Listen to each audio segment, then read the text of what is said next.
ইসলামপুর শহরের অন্যতম প্রাচীন ঐতিহ্যবাহী রথ মেলা কোর্ট ময়দানে প্রত্যেক বছর অনুষ্ঠিত হয়। এবছরও সাড়ম্বরে অনুষ্ঠিত হয় রথ মেলা। এলাকাবাসীরা শুভ্রকান্তি সাহা জানান, স্বর্গীয় লোকনাথ দাস ইসলামপুর থানা কলোনি থেকে তিনি এই রথের আরম্ভ করেন।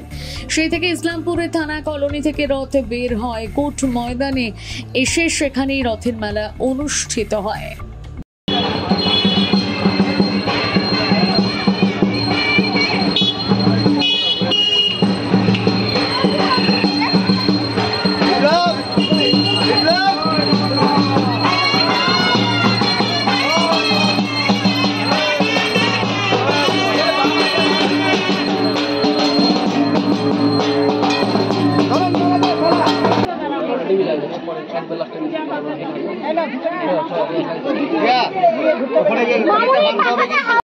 বৈশিষ্ট্যটা কি যদি একটু বলেন?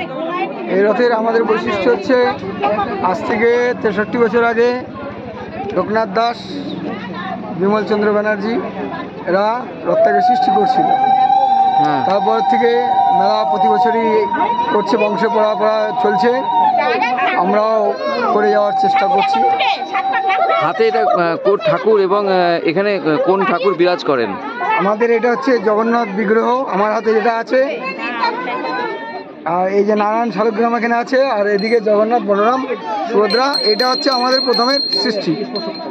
প্রথম এই জগন্নাথ মূর্তি দিয়েই আমাদের রথ আরম্ভ করা হয়েছিল।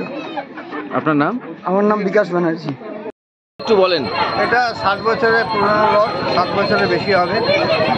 আর এটা প্রতিষ্ঠা করেছে শ্রী স্বর্গীয় লোকনাথ দাস। এখন বর্তমানে ওনার পুত্ররা বা যারা আছে তারা এই পুজোটাকে চালাচ্ছে আর কি। তো এর বৈশিষ্ট্যটা কি? বৈশিষ্ট্য হচ্ছে এটা ইসলামপুরের সবথেকে প্রাচীনতম পুজো রথ। আর এখন তো এটা এই রথটা উৎসাহের সঙ্গে আমরা পালন করছি এবং এটাই যায় বৈশিষ্ট্য বলতে মেলা, রথের যে মেলা যেটা হয় আর কি, সেই রথটাই প্রাধান্য পায় বেশি আর কি। এটাই বৈশিষ্ট্য, এটাই যেহেতু পুরনো রথ। আপনার নাম? আমার নাম শুভ্রকান্তি সাহা, ডাক নাম বেনু সাহা। হ্যাঁ, প্রত্যেক বছরও মেলায় লাগাই, এখানে দোকান করি, ভালো কেনা বেচা হয়। এইবারও লাগাইছি, ছোট থেকে বড় এই মেলা দেখছি।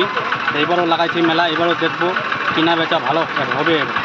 বাড়ি কোথায় আপনার? বাড়ি পুরোটে। প্রত্যেকবারই আসেন? প্রত্যেকবারই আসে। কতটা ভিড় হয়, কত মানুষ হয়? মানুষ অনেক প্রচুর হয়। কী নাম আপনার? মনোজ রায়।